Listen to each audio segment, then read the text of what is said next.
It's been 1 year. Yes, 1 year since I thought, you know what, I should do some videos because people won't stop pestering me about it. And here we are. So if you'll indulge me just a little bit, I'm going to talk about comics, what it means to me, maybe share some personal things that I haven't before, and just kind of acknowledge, 1 year. It's crazy.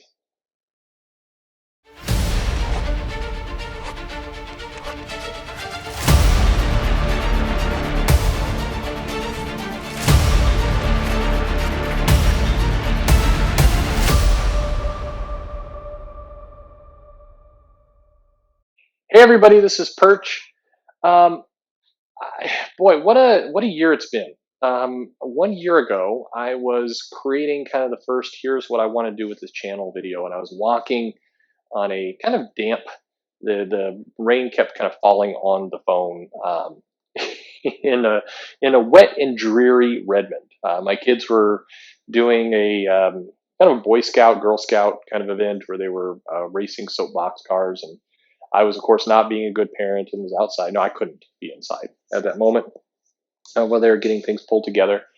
And I thought, well, a bunch of people have been pestering me to do videos, and granted, that would be a lot easier than what I have been doing, which is making these long threads that bore everyone on Twitter about various parts of the industry. And I wasn't making much ground anyway. And hey, if I start doing videos, I'm clearly going to get like 75,000 subscribers tomorrow, and then I'll be making all this money, and that'll be awesome. That's what I'll be doing. So I think that um, here we are. So a year later, I'm joking, of course, but it's not my plan. Generally speaking, what I set out to do was to create a channel where I would talk about a bunch of different things, comics. I would help explain things that maybe a lot of people didn't know, give a retailer perspective, give a person who's just been around comics for, 30, 40 years perspective. And just try and talk a little bit, because what bothered me was more and more channels were going all in on rage bait of, this guy's doing this thing wrong and this person's doing that thing wrong. And in this year that's happened, so many alliances have shifted completely from where they used to be. People who were close friends. I remember, I'll give you an example. I was very critical of an artist who, um, I can't, Mike Miller, not Mark Miller, Mike Miller, who he inked over, drew over Raw Ringo piece of art, and then signed his name to it, and then put kind of the Ringo's name to it. And I'm telling this story in shorthand just to get through it, but I was really upset. I didn't like that. I thought that was foul play and just not how it should be done. And it's everybody can do what they want, but just for me, I disliked it, and I said so. And I remember there were a bunch of people who were like, I got beaten up pretty good on a war campaign channel. I don't know, somebody's channel, and that kind of that crowd was really against it. And then a couple months later, that group and Mr. Miller had a falling out, and then suddenly they're fighting, and it's like, man, could this falling out have just happened like 2 months earlier, and then nobody would have gotten on my case for saying I didn't like somebody autographing something they shouldn't have. But oh well. Anyway, this is the wacky world of comics. I promised a year ago to stay out of the drama, and mostly I've done that. Every now and then I've commented on something that is more dramatic because it's comics news, and half the time I think it was right to do, and half the time I've regretted it. But it is what it is. You learn, and you try to do your best every day.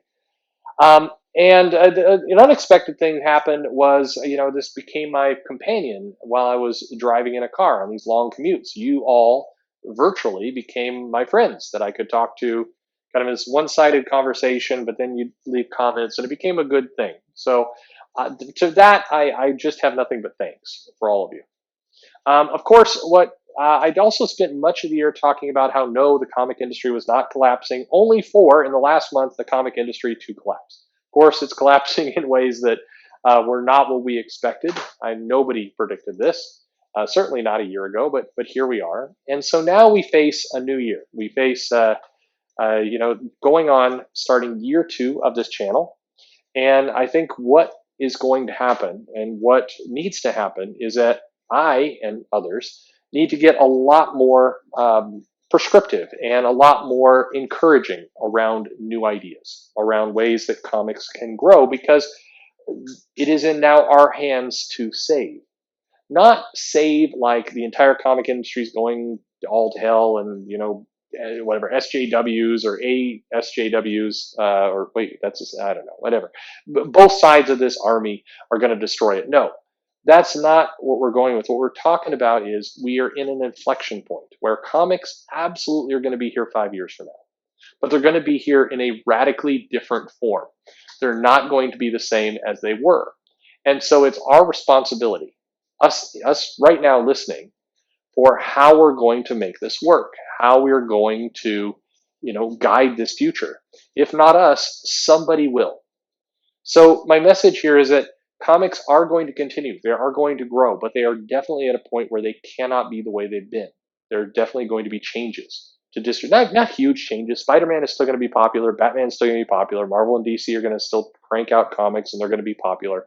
But big portions of how comics are read, how they're distributed, how they're consumed, how creators are getting paid, how projects are pitched, how marketing happens, and frankly, who the next number three, number four, maybe in one and two companies will be, how crowdfunding is going to impact things, how the comic shop is going to survive and change.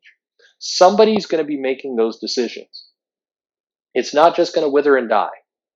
And it's you, the person listening right now. You have a voice. You have the ability right now to help steer this thing. So how do you want to take that? How do you want to do it? What kind of responsibility do you have?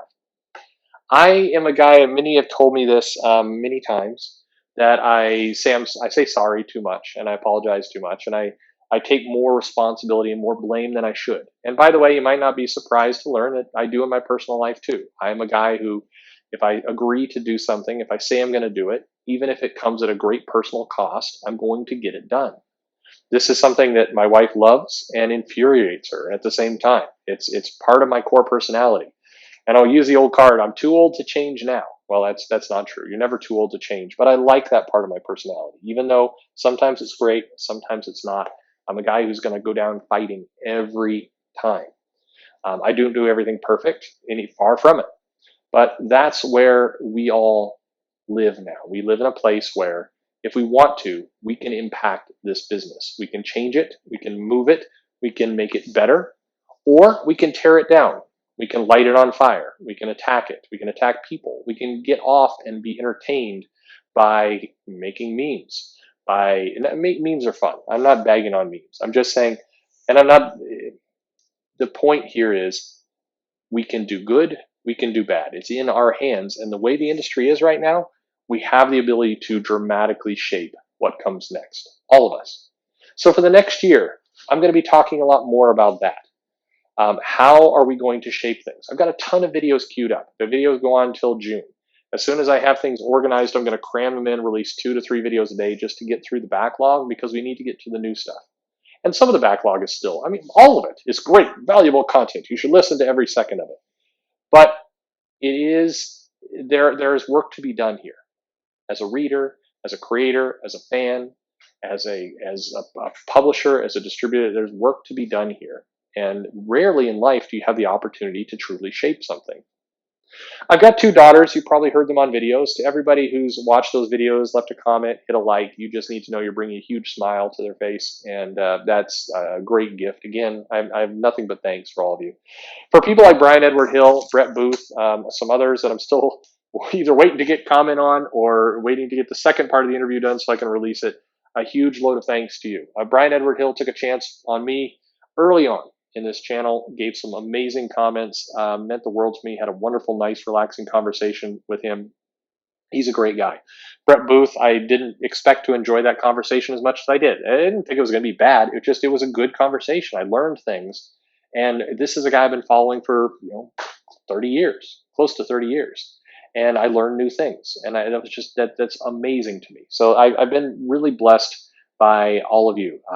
Larry King, who helped push me to do this. I think I always learn things from him every time I talk to him. His spirit is infectious. Wes, who's had me on his show a ton. That's been a thing that's kind of kept me up while crazy crap is going on all in other parts of life. I've got to thank Ian and Borvak and Glenn and just a million people. The team over at Rags, who's done a great job both making me laugh and supporting me, and also threatening to have a drinking contest at some point. I could go on and on and on. There's so many of you. And now I'm cheaping out by not mentioning other names, but you should know that every interaction I have, I value. And so that's what you've given me over this year. So thank you. I really mean it. And now it's time for all of us, to figure out a way to chart this thing into the future. I think that there's plenty of people out there who are providing entertainment. Nothing wrong with that. There's plenty of people out there who are trying to solve this problem, and that's great on them. There's creators who are both, finding new opportunities in the current situation and scared about where things are going. We've got to find a way to support the people who are good to us. We've got to find a way to not let the people who are bad live rent free in our heads and be obsessed with that drama and those problems. And we've got to find the new people who are ready to kind of take up arms and really help create new stories, new adventures, new experiences for all of us. And we got to support that. So this is our moment to take comics into a new place. You know, a lot of people have told me online, either through the videos and other things, they've said a couple things. Either I'm very naive, and in some ways I am. It's more ideal. It's optimistic more than naive. I always hope for the best, but I do expect the worst. Or they say I'm a real positive guy. The reality is, if you knew me in real life, you would say the opposite. I am a glass half empty guy, and the glass has a hole in it, and it's not even half empty anymore. It's dry. That's me. I'm a negative guy. I think sometimes you need a negative person, a pragmatic person, to help chart you into the future, but you can't let it overtake you. And for all of you who've given me great ideas, great suggestions, everything else, you've helped that negative part not take over. And hopefully, I brought some things of value to the table as well. So here's to the next year. Don't worry, this isn't the first video. The only video you're getting today, a big sappy, year anniversary video. There's another thing coming up in an hour. It'll be right there for you. We're going to keep going. We're going to keep trying to push this industry forward. We're going to keep enjoying what there is to enjoy, finding new ways to help each other out. And that's what you got here. That's what I'm signed up to do. Thanks for being along the ride with me. Thank you. I say it at the end of every video. Thanks for listening, or glad you're here, or these things. I mean it every single time. Thank you. Now let's get to work.